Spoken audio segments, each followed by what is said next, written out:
Hello and welcome to Cartoonist Kayfabe. My name is Jim Rugg. I'm Ed Piskor. We're going to look at Caliber Comics, Moebius Comics issue 1, and maybe a couple of things from the subsequent issues.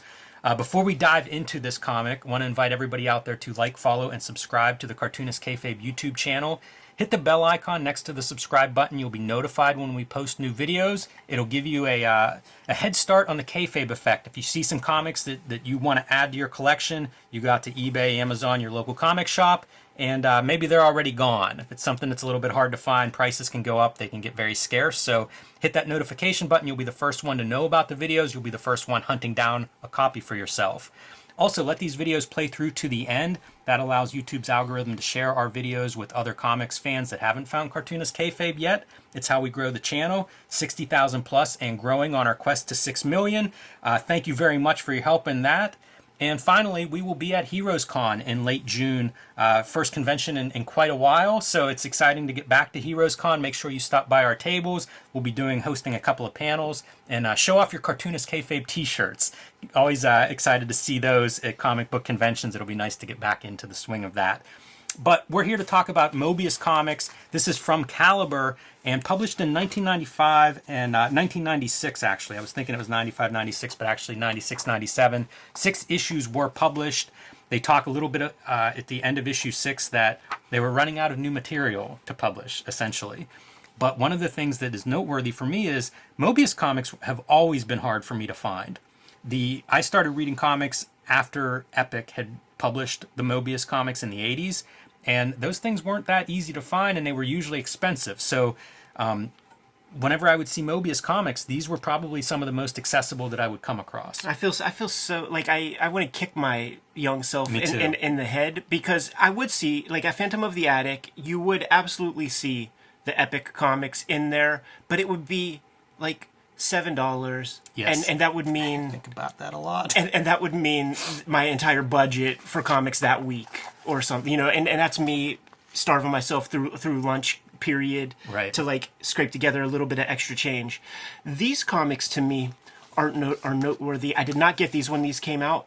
I got them from quarter bins. Yes. So that makes me think that there must be a ton of them out there. They must be available, because if you got them at quarter bins and I got them at quarter bins, not at the same time. It is that like mid to late 90s where, if you're going to license Moebius comics, you're probably paying a premium, so you've got to print a bunch, even if you don't have the orders to support it, maybe.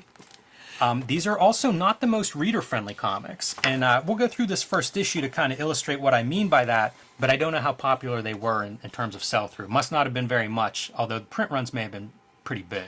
Caliber as publisher is interesting also, because to me I feel like there are like maybe 2 to 3 waves of Caliber, maybe more. Mm-hmm. Like, and so they changed their identity over their tenure. So like early on, to me, it's like Detroit Rock City, Outlaw Comics, Barbed Wire Halo Studios, Guy Davis, James Barr, Vince Locke, like that crunchy, gritty kind of like outlaw comic, heavy black inks. Mm-hmm. And then there's like Kabuki, Kamiko, that's different. Like Kabuki, David Mack, Negative Burn. Yep. Jinx with Bendis, which is what wave we're in here. Yeah. And then there's another wave that comes a little bit later where it's just like, it's scraping the bottom of the barrel. Like, let's try to it's almost like slave labor, like what slave labor like became like in the very end, with all the sameness of all that like goth trying to get into Hot Topic kind of comics. We say it a lot. I'm fascinated by Caliber, and part of it is because of that longevity and those different kind of waves and generations of cartoonists that come through there. And Moebius being one of the, I don't know, kind of more unusual cartoonist talents for Caliber to publish. I mean, is there anybody at a higher level than Moebius? It blows my mind, and I don't understand why it exists. Like, why not Dark Horse? Why not continue something with Marvel? It's a good question, because right here, this is issue 1, The Man from Siguri, part 2. Dark Horse published The Man from Siguri. So between Epic and Caliber, Dark Horse does publish some Moebius stuff, and of course they're publishing Moebius again today. So I have no idea why there's this little opening, but there is. It really does feel like... Now, Moebius was alive at this time, mm-hmm. but his legacy has really been mismanaged in American comics. The gulf of Moebius comics that we have, it's sad for the culture of American comics. Yeah, I feel like I dig and I find comics with a lot more effort than, I don't know, 99% of your readers out there. And I don't have complete runs of Moebius stuff. There's a lot of Moebius comics that I would like to add that are either too expensive or too hard. Sometimes can't even find them, even if you were willing to pay whatever amount. So, but then it's... Then you go to France or you go to Denmark or any place in Europe and you just see a plethora. You see everything and readily accessible. It's embarrassing. It is. But what's in this comic? Yeah. So we're getting this sequel to The Man from Siguri, which is sort of a sequel to Airtight Garage, in very small chunks. I'm not sure if it's even in all 6 issues, probably in 4 or 5 of these issues, and you'll get a few pages. So I think he was creating these like almost in real time. Like, here's my new work for the next issue, published bi-monthly. And then you get sort of like these text pieces that'll give various information, because we're going to also see some of his earliest work is reprinted in a couple of these, so you get some context for what his art school was like. Yeah. There's storyboards that run through, I think, 5 out of these 6 issues for internal transfer. Yes. So you get to see that piece of his work. So it's interesting collection, and again, the biggest feature is they're accessible. Jimmy, this is the same ink line throughout. It's the same line weight. Like, I mean, he uses a bolder on some things, but even that the bold line is a static line. Like, I believe this looks like markers. I don't know. You know, it's hard for me to tell markers from pen nibs whenever you're just looking at the reproduced line. But this stuff, you know, there's thick and thin there, but it also looks like maybe there would be like some white out or something. But like, it's a very static line. And I say that with appreciation, because it would be like, you know, stretching those tools. I like seeing the line work in the black and white version. You know, it's kind of like the stripped down, pared down version of Moebius. We just got copies of the black and white inkle, which is just stunning, but it's kind of cool to see his work colored, not colored, colored by different colorists. We're going to see one of these issues has the Earth Day, the Concrete Earth Day special, the wordless comic, like 20-some pages, and it's in line art as opposed to color, and I think that appears in 2 different color editions, so it's kind of cool to see his stuff stripped down. This vehicle, I'm so impressed by it. It's almost like a Hummer, but you see it from some different angles. And again, like for me, this first issue, it's just showing off his art. Just look at the amazing like design sense. Oh man, the costumes, the backgrounds, the cities, all of it's impeccable. Isometric perspective, so he probably like gridded it that way and then that way, and then you just fill it in. I'd be getting into this place of like putting in the perspective grids, doing a loose wireframe of the character, and then not even pencil in backgrounds, man. Like just looking at you know, some reference material. I have my gridded perspective guide, and then just going in there, dude, and drawing in, you know, stuff. Like I'm chasing the energy of my sketchbooks to try to like show people that kind of energy in my comic pages, and I found that that's been helping me out a whole lot. I'm glad you mentioned that, Ed, because Moebius known for drawing a lot straight to ink. Yeah. Or maybe minimal layouts. We're going to see layouts in some of these books too, which is kind of cool to see what they call pencils. And I appreciate the context information, which I think Randy and Jean-Marc Lofficer gives the context, you know, so writing some history of this. And why I like that so much is it kind of tells you where pieces of these stories appear within the continuity of Moebius, who revisits a lot of his characters, you know, over many, many years. So you'll get to see like, okay, this comes after this story, which was reprinted in, you know, this epic volume. So it's kind of nice in that way, because good luck piecing this together on your own without some kind of guidance. And the 2 stories that they talk about are Internal Transfer, which again, the storyboards we're going to see at the back, and Destiny x3. I think this may have appeared in an issue of Dark Horse Presents, but I could be wrong on that. If it's not that, certainly a Cheval Noir, probably. Talk about your fine lines. Yeah, well, this is reduced a lot, because you could tell that it's a different ratio, probably magazine format. 3:4 European graphic album ratio. Yeah. It's still a very fine line throughout. It is. It is, and just seeing where he's grown from this place, like there is a difference when you look at that first stuff that he did in more real time in this 1995-96 period. I don't know the years on this, but you could just tell that it's earlier. It's a little stiffer. The cleanliness of some of the marks too, it could almost be done digitally. It's so clean. Yeah. I also like seeing the variety of marks. If you look close, you can see like these, I don't know, like an energy. How do you represent energy in your black and white line drawing? That's kind of cool. And even the idea of like stars and outer space, very atypical from what, I mean, who doesn't do a black background if you're doing stars? So kind of neat to see his inventiveness there. He's also using a lot of straight edges in the actual panels, not just for borders and stuff. And I think that does add to like the stiffness that I mentioned. There's a real balance, a real energy when he's just, inking these lines by hand. Yeah, it's funny they say this is an incomplete story and what is it, 3.5 pages. Like there's a couple of these pieces where it's a half a page. Yeah. Not just in this issue, but in a couple of the other issues have these kind of like incomplete stories. There goes his page. His Namus. Right. How cool is that to see? Love it. Yeah, big fan of that stuff. So internal transfer part 1. This is going to be a pretty ambitious reprinting of these storyboards, and looks like marker, if I'm guessing on materials. Yeah. I think clearly that's markers. With that little paste up from your word processor. Yeah, how about that? Typography. Interesting to see his approach to storyboards and storytelling, where you're showing virtually everything. There was a little of this animated as a test piece, right? I think they produced like 2 or 3 minute animation and then like didn't get funds for doing like the full feature. And I think that Jeff Darrow might have participated a touch on something. There's a real Kurtzman bounce to the layouts. It's neat to go from these kind of relatively simple close-ups, maybe showing expression, to like the more detailed, like here's the palace, here's the sci-fi interiors of some of these locations. It's quite a range. Time to pay some bills. Ed Piskor and I are working Cartoonist. The best way to support Cartoonist Kayfabe? Buy our comic books. Red Room, Trigger Warnings.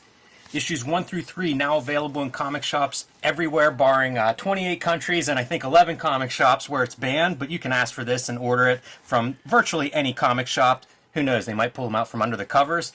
Red Room Trigger Warnings 3, the second season of Red Room. Every Red Room cover self-contained, so pick up whichever one you find and you'll get a complete story, along with Red Room Antisocial Network, the trade paperback of the first season, available now wherever books and comics are sold.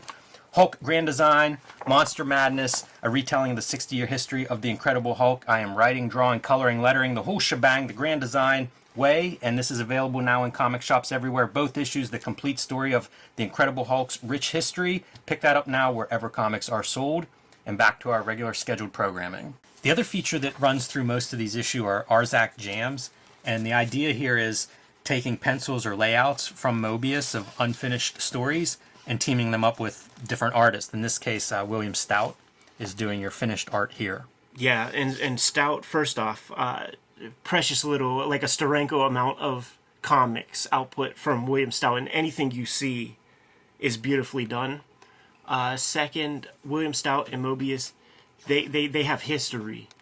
I know places like the Masters of the Universe, the He-Man movie with Dolph Lundgren. That's right. They did character designs and other kinds of design work for that film, William Stout. And I think William Stout like kind of art directed and had his homies like Moebius, design chest plates and shit. It's interesting to see the guys who do these Arzak jams sort of channeling Moebius, right? It feels like they're bending their style in some way to I don't know, pay homage or to fit in, or absolutely. But then like looking at this, it is also clearly William Stout. So it shows me the Moebius influence on Stout, because I've seen his other pen and ink work and it has a lot of the same ticks. He'll just lean into it a little bit with certain things. And this is like a Winsor McKay. Like I swear there's a little Nemo strip that sort of is composed that way. Moebius worked on a Nemo animation, right? I don't know that. I'm pretty sure that he did, and I think some footage of that exists. Wow. Yeah, never fully realized, but I think there was developmental stuff. Beautiful psychedelia. Mm-hmm. Just look at these weird little crustaceans and stuff. Nearly Jim Woodring. That's exactly who I was thinking. Even some of the mark making feels Absolutely. a little Woodring-esque. Yeah.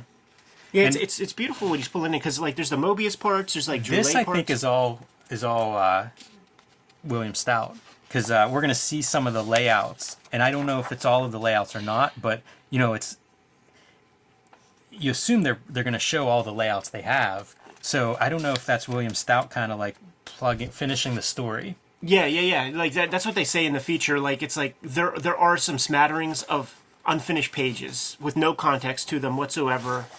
Man, whenever you say Little Nemo, this layout to me looks even more Little Nemo-esque. It does.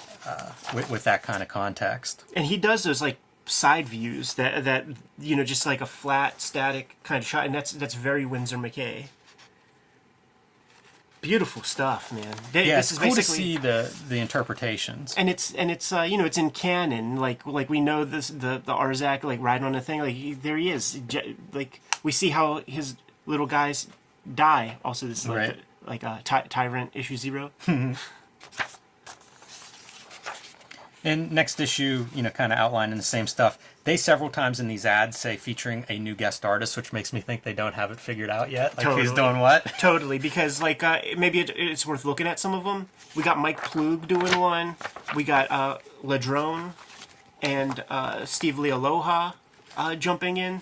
So this is the Mike Plug piece, and to my taste, you would trumpet that name. Yes, yeah, absolutely. Which makes me think like maybe they had a couple of these guys working on them simultaneously. This is a great sort of nod to Arzak because the name would always be spelled a little different, but have like all the same characters, almost like anagram. But like so he's creating his own version of that. I love seeing like the Plug interpretation or idea of Moebius marks. Absolutely, because you could see the Plug stuff, which would be this kind of rooty terrain.